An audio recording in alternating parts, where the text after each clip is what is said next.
I don't like this. It's too soon. And I think expectations were unrealistic. And I don't understand. Well, I do understand. If Magic's going to point a finger, he's not going to point one at himself. He's going to point one at Luke Walton. Magic assembled this team. People like me thought, hey, man, you put together a 500 team, a circus act for the biggest show in sports, LeBron James, and that's on Magic, not on Luke Walton. But, you know, Magic, to me, is pointing the finger at Luke Walton. He loves Lance Stevenson and all the other pieces they put around LeBron. I don't, and maybe Luke Walton doesn't. Yeah, I mean, those expectations you talk about, I think that they were realistic. Magic Johnson went on record and said, hey, it's okay if we start off slow. They have started off slow. But that even comes with a clause. And that clause is, but you still got to live up to standard as a coach. Don't come in here and sabotage us or undermine us or not do your job.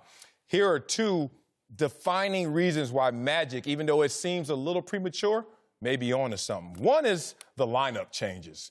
I don't know who is in charge of that, but I would assume it's Luke Walton. You have the second most lineup changes in the NBA behind the Atlanta Hawks. Why? This is so easy to figure out. Two of your players got suspended. Okay, they consider that too. And other teams have had player suspensions, Houston, et cetera. But the lineup changes weren't just about the suspensions. It was also about, let me just try and figure this thing out. When you knew coming in as advertised what that starting lineup should have been. Kuzma, Ingram, JaVale McGee, LeBron, Lonzo. Okay, that's it. Everybody else play for your time. But there was all this cloud in conversation about what that should look like. That's one. And two is the pace. They were first in pace of play when Lonzo was healthy last year. So you know this team can run. Then this year, they're fourth. So you say, not bad at all. But everyone who's watched the Lakers this year has noticed one thing. They can't keep a lead. They can't close the game at the end. Why? Because that pace of play drops to 15th in the league. You want to know why? Because someone can't control one LeBron James on every possession, where either it's all ISO or it's no ball movement, or all of a sudden we can't rein them back in and get everyone else involved. That's on the coach as well. It's a lot of factors that go with being unhappy with a coach. It's not just the record. It's maybe control of the locker room. It could be defensive focus. It could be offensive focus. It could be his voice and how he controls these people and how he gets them to work toward a common cause. I don't think it's too early because you see these signs early, and Magic Johnson, as we know, he's been super successful on the court. He's been in locker rooms like this before. LeBron James, super successful on the court, been in situations like this. You can tell when it's not working in the direction that you have a vision for your front office, and it may be not what he wants. Most people that when they come into a job, they want to hire their people because they'll feel like that person will be in sync with him.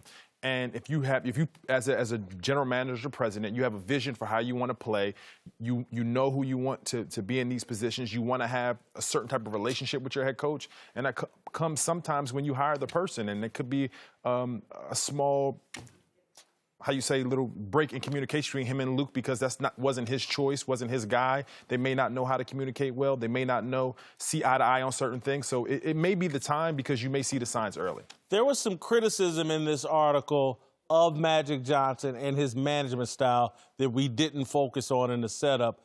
And to be honest, I wish we had, because, again, they're saying in this article, Adrian's reporting is, that Magic is a bit of a hothead as a manager. And again, when you're talking about a team that's just 6-7 games into the season, you had Rondo spit on Chris Paul and Brandon Ingram punch somebody and get suspended, and now 8 games in, we already in the coach's office raising hell. And let's don't leave out the fact that there is a common everywhere LeBron goes, there's a problem with the damn head coach, man. Everywhere. And again, there's great reward and great benefit to coaching LeBron. There's also great headache. Name those head coaches, though. I mean, look, we all get it. Eric Spoelstra would be now Eric Spoelstra, not then video technician Eric Spoelstra. Look, like when you go to college, first thing that happens is when those seniors turn into freshmen, we start looking at their Letterman jackets. You know, we look at the stripes on the side, on the sleeve. And LeBron, I mean, it's human nature, him to look at Luke Walton's stripes and like, So when we hit adversity, I'm going to lean on you, brother. And you got to be able to be that type of coach that could withstand that. Magic Johnson is a fish out of water. right now, not because of his job title, because he ain't used to losing. And when he sees this situation, he's like, I know how to fix it. Right. You take that as a negative. I take that as a positive of a guy who's like, I could read the tea leaves and read them early and make moves to adjust accordingly. Both are winners. Both know what it takes to win. Magic and Johnson, with 8 titles, 9 MVPs between the two of them, they know what it takes. They don't have a winning coach on their roster right now. No disrespect to Luke Walton. I think he's doing a great job. I think he's done a great job wherever he's been. He may not be the voice that can reach them. And that's what Magic's job is. That's what he's responsible for, finding the right voice to reach these kids and make them work toward a common cause. Luke may not be it. He may be it. It's up to Magic to find out what is right for his organization, because he has one chance to get this done. And would you rather take care of it now than take care of it later when you saw these signs early? In any relationship, you see the signs early, you just choose not to deal with it. Heck yeah. I mean, they say you spend half of a relationship really breaking up. So if you were together for a year, 6 months of that, y'all were going through hell, and you knew it. But you're like, there's a lot of truth to what you're saying. And you gotta keep in mind, Magic Johnson's my favorite athlete of all time. I mean, he's my favorite businessman. He and Tiger Woods, but Magic, we go way. As a fan, I go way back. And I'm just listening to you all talk. I'm remembering Magic's rookie year, and he got rid of the coach basically, Paul Westhead. Mm-hmm. Yeah, and they went to Pat Riley, and so this is, I guess, somewhat on brand for Magic Johnson. Right. And. What? But let's not take this as a negative for Luke Walton, because Luke Walton is going to be a great coach in our league. It's just that there are championship coaches, there are rebuilding coaches, there are guys who can do different things. If you have a championship in your sights right now, you got to look to a championship coach, and you may have to, you may not, but Luke may or may not be that guy.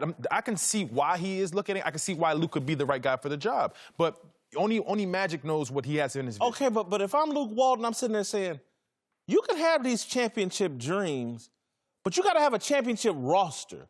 And when I had a championship roster in Golden State, what were the results? And I don't know it was for a limited time, but he had a lot of success. He knows how to coach a championship roster.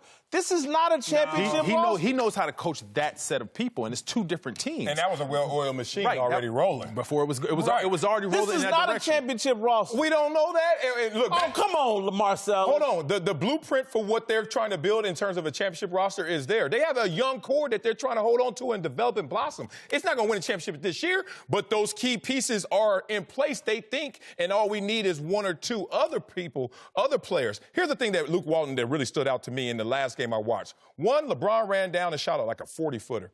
Okay, that's fine. LeBron James could pull it. But then they pan to the sideline. Luke Walton just sitting there, and the player's kind of like, all right, whatever. Then you go through that game, you see LeBron James on possessions, shot clock violations, missing free throws, no reprimand at all. Maybe Magic is like, maybe, Luke, you're over your head in terms of reprimanding the king of our game. We've all had teachers in our lives that may have the same educational background, right?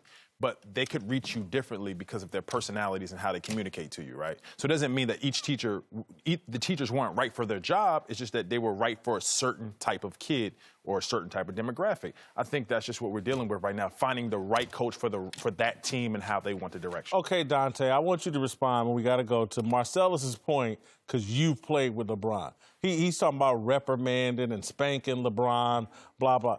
Is that really going to work with LeBron James? We're going to reprimand and LeBron James? I was thinking about this morning. All the greats you've seen, they had a relationship with their head coach. They had a relationship where they communicate. Let's say Pop and Tim Duncan. They had a relationship. You've never seen Pop yell at Tim because Tim did his job, was responsible. He may have been wrong, but you communicate in a different manner. MJ and Phil, you never seen Phil just berate MJ or Kobe. They communicated differently. So there's a partnership when you have the guy, the best in the game at that time. There's a partnership that exists between a coach and that player. And you got to create the right partnership. But you said Ty Lue did that to LeBron.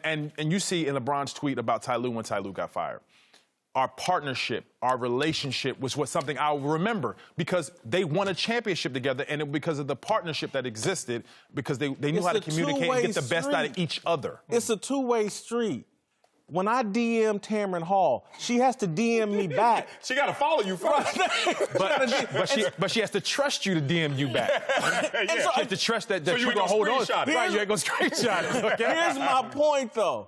It's like when LeBron came here, it was Magic and LeBron at LeBron's house on free agent night.